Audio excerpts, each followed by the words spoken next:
Donc attendez, je vais amplifier le son pour vous. YouTube, désolé. Je vais amplifier. Bien, maintenant je pense que vous m'entendez bien et que vous me recevez bien depuis vos positions respectives. C'est Herman le Patriote, votre serviteur, votre informateur. Voilà, donc cette page, c'est plus que, vous devez la considérer plus que les France 24. Voilà, on parle des informations officieuses et officielles. Là, c'est officiel.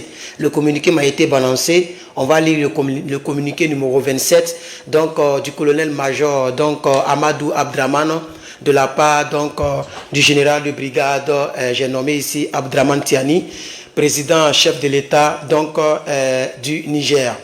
Alors, les gens ont découvert que M. Bazoum Mohamed était impliqué dans plusieurs sortes de trafics. Ils ont découvert que ce monsieur a trahi le peuple de Dieu, il a collaboré avec des djihadistes, et c'est la preuve que vous avez vu Boula, vous vous rappelez de Boula, le Touareg rebelle, Touareg qui avait créé les soi-disant CRR, comité de résistance républicaine, voilà, pour aller tuer les gens, pour mettre Bazoum au pouvoir. En réalité, Bazoum a des affinités avec des groupes djihadistes, et selon la loi pénale nigérienne, ce sont des comportements qui peuvent être sanctionnés par la peine capitale, c'est-à-dire la condamnation à perpétuité.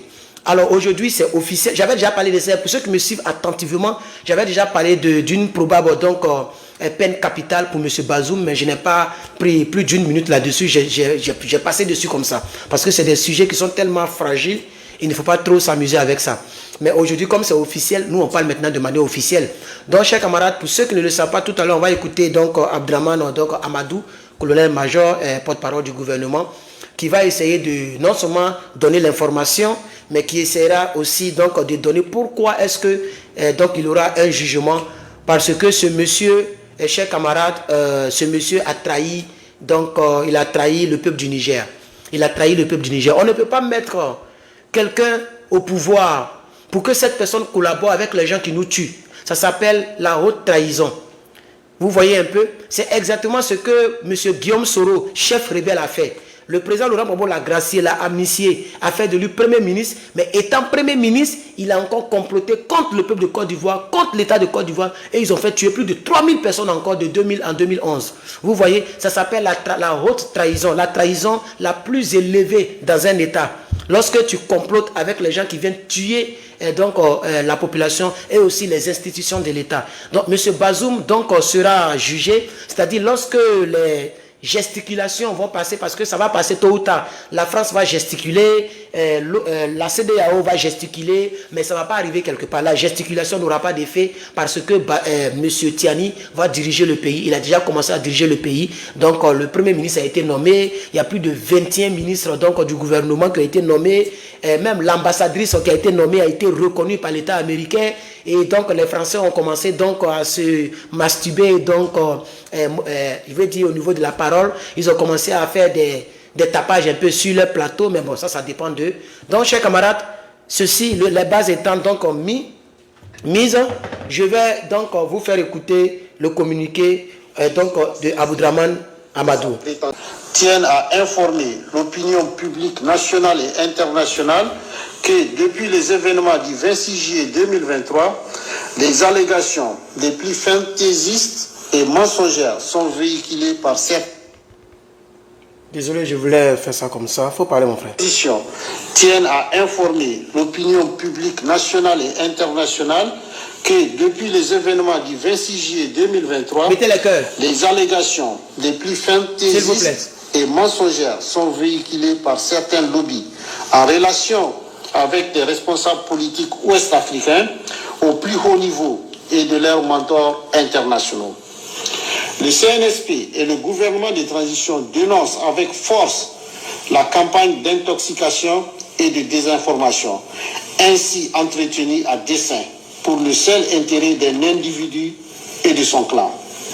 Ce, dans le but de discréditer les autorités nigériennes de transition et faire échouer toute solution négociée de sortie de crise afin de mieux justifier une intervention militaire sous-traitée à une puissance étrangère par certains chefs d'État au nom de la CEDEAO.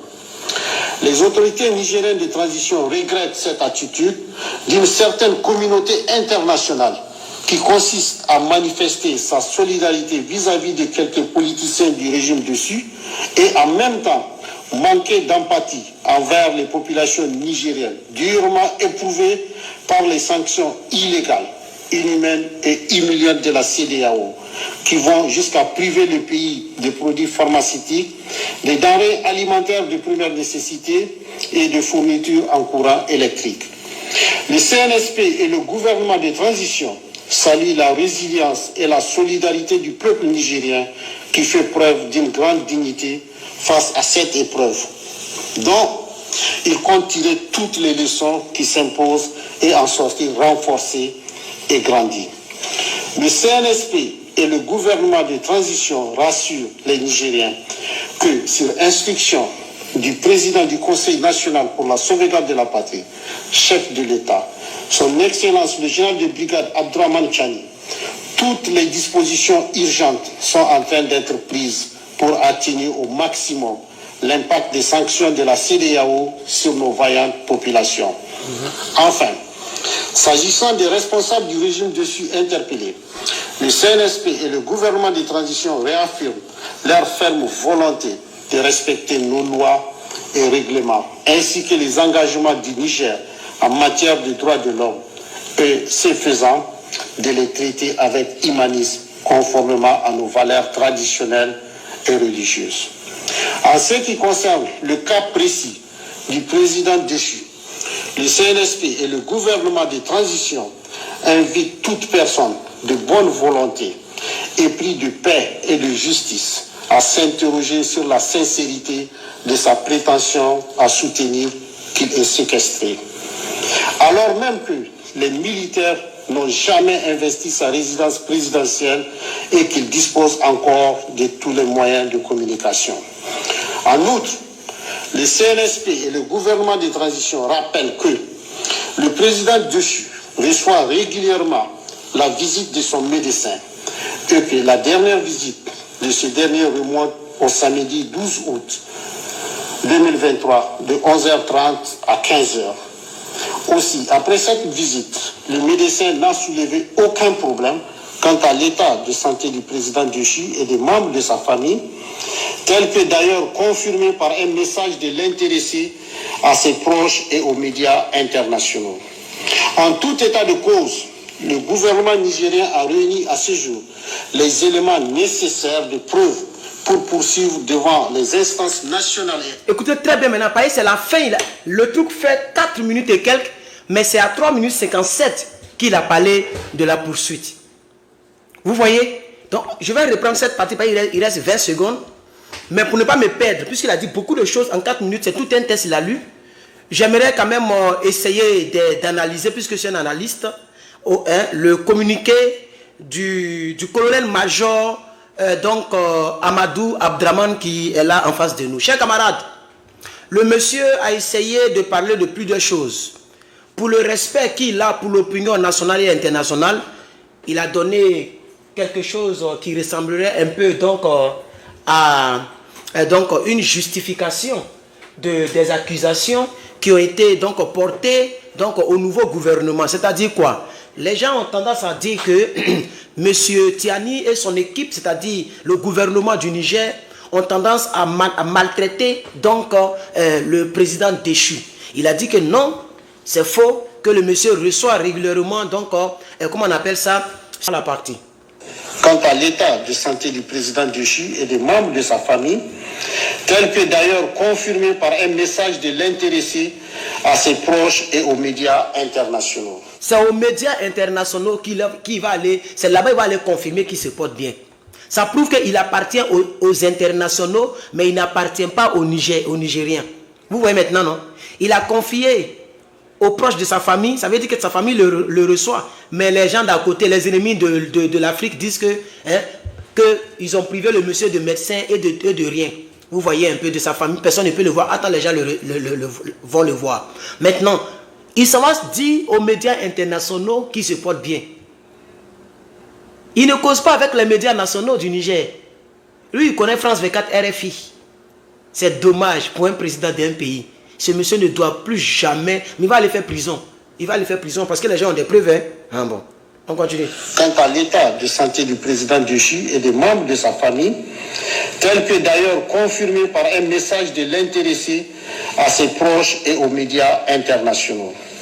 En tout état de cause, le gouvernement nigérien a réuni à ce jour les éléments nécessaires de preuve pour poursuivre devant les instances nationales et internationales compétentes le président Déchu et ses complices locaux et étrangers pour haute trahison et atteinte à la sûreté intérieure et extérieure du Niger suite à ses échanges avec les nationaux, les chefs d'État étrangers et des responsables d'organisations internationales. Merci.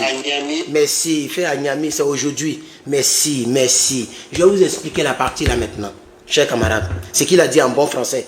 Je vais vous expliquer ça calmement. Les gens l'ont mis sur écoute.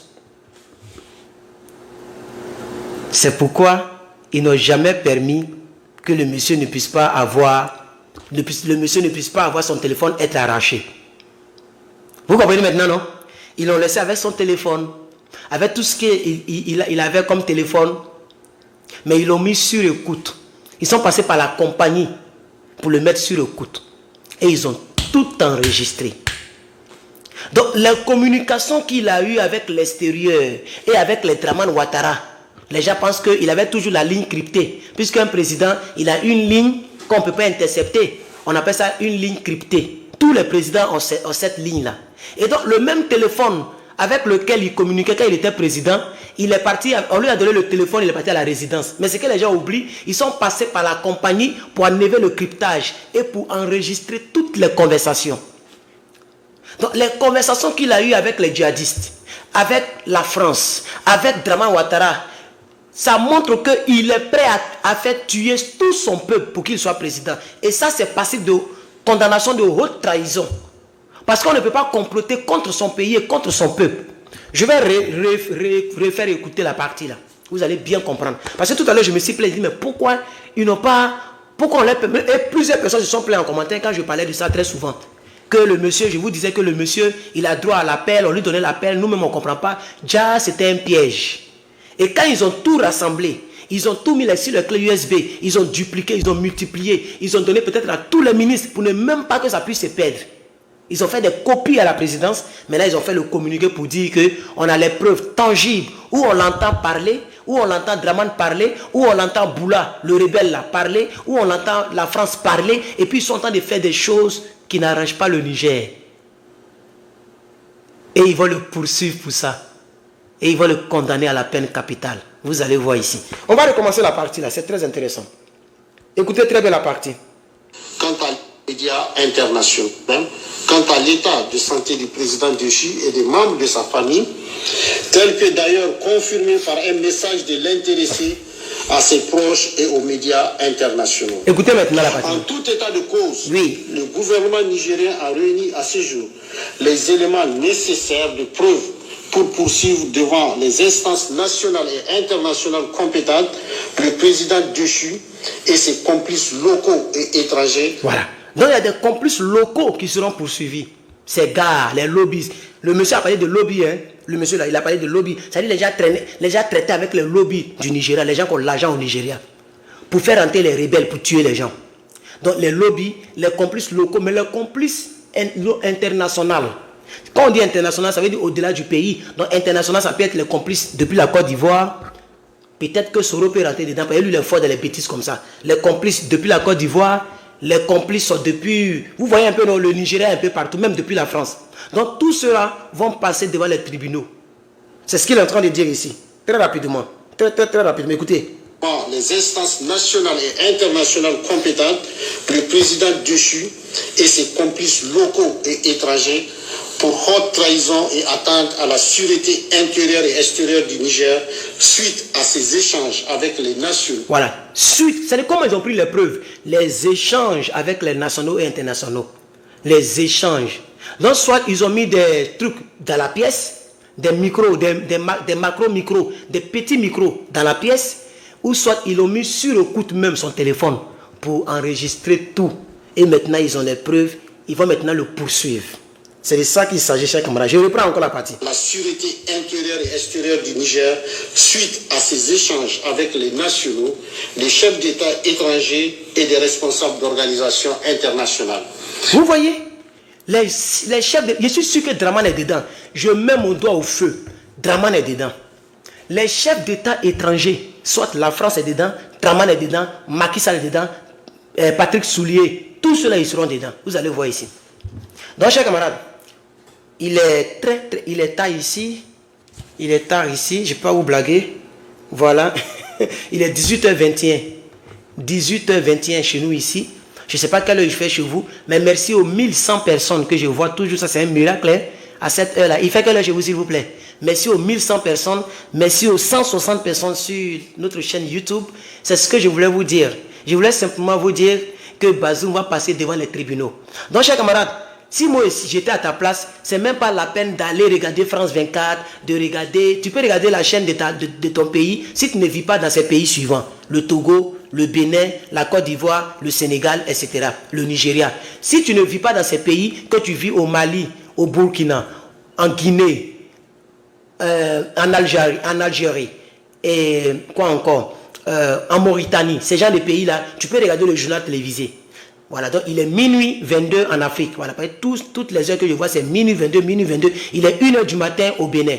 Vous voyez, 1h du matin au Bénin, 1h du matin à Kanaki, je ne sais même pas c'est où. Voilà, non, 11h du soir. Il est minuit en Côte d'Ivoire, donc il est minuit. Mais malgré ça, nous avons 1000 personnes en ligne. 1100 personnes, c'est pas facile, hein. Ça veut dire que j'échange des téléphones, donc souvent ils prennent mes IP, souvent ils ne prennent pas mes IP parce que j'échange des téléphones et je formate mes téléphones à chaque fois. Je vais me battre comme ça avec eux et puis après j'ai acheté le VPN parce que les gens sont dans mes téléphones. Vous voyez, c'est pourquoi ils bloquent les vues. Donc chers camarades, je vais m'arrêter là. Il est 3h du matin en Russie, 2h du matin dans un pays, il n'a pas mis le pays. Donc chers camarades, je vais m'arrêter là. Il est minuit, 2h du matin chez vous, il est 18h21 ici. Donc on va s'arrêter là. Je n'ai plus faire de direct, quelle que soit la nouvelle. Je n'ai plus faire de direct. Moi-même, je suis fatigué. Ça fait 3e direct aujourd'hui. Et je suis fatigué. Donc chers camarades, voici un peu ce que je voulais vous dire. Abonnez-vous à mes chaînes là. Ne vous fatiguez pas. J'ai dit, moi, ce qui fait ma force, c'est qu'on me donne. Moi-même, je ne fais même pas d'effort. Et c'est des gens sûrs qui me donnent. Officiels comme officieuses. Donc ne vous fatiguez plus avec les BFM, chers camarades. Et je veux insister. La réunion hier a eu lieu. La réunion, bon vous c'est plus hier, c'est avant-hier, on va dire ça. La réunion d'avant-hier a eu lieu, chers camarades. La réunion du samedi a eu lieu. On vous ment que ça n'a pas eu lieu. BFM vous ment. Merci beaucoup, ma soeur ou mon frère Jimini. Merci, bisous à toi, mon frère. Merci beaucoup pour les $50 que tu m'as donné aujourd'hui. Ça m'a vraiment fait plaisir. J'espère que c'est vous, hein. Est-ce que c'est vous? Non, on dirait que c'est quelqu'un d'autre, c'est pas vous. Mais vous m'avez fait quelque chose aujourd'hui, je crois bien. On dirait $10. Maintenant, il y a un qui m'a donné $50. Merci aussi de l'autre côté. Que Dieu vous bénisse, les gars. Hein? La patrie ou la mort, nous vaincrons. Je suis beaucoup fatigué. Je vais finir par manger, me laver. Et demain, on va continuer le combat. Bonne nuit. Il est 1h, minuit chez vous. Bonne nuit à vous. Que Dieu vous bénisse. Je vous aime. Le combat, on va le continuer. Et on va gagner. Les Bazoum vont aller se reposer en prison. C'est de ça qu'il s'agit. On ne va plus permettre toutes les trahisons se promener comme se promènent les Soro Guillaume. Ces gens-là, on doit les mettre au carreau, on doit les mettre en prison pour qu'on avance dans le panafricanisme. Parce qu'on n'a pas besoin de ce genre de personnes. Merci beaucoup. Il est 1h du matin en Angola. Voilà. Merci beaucoup. Que Dieu vous bénisse. Je vais couper. À demain et à bientôt.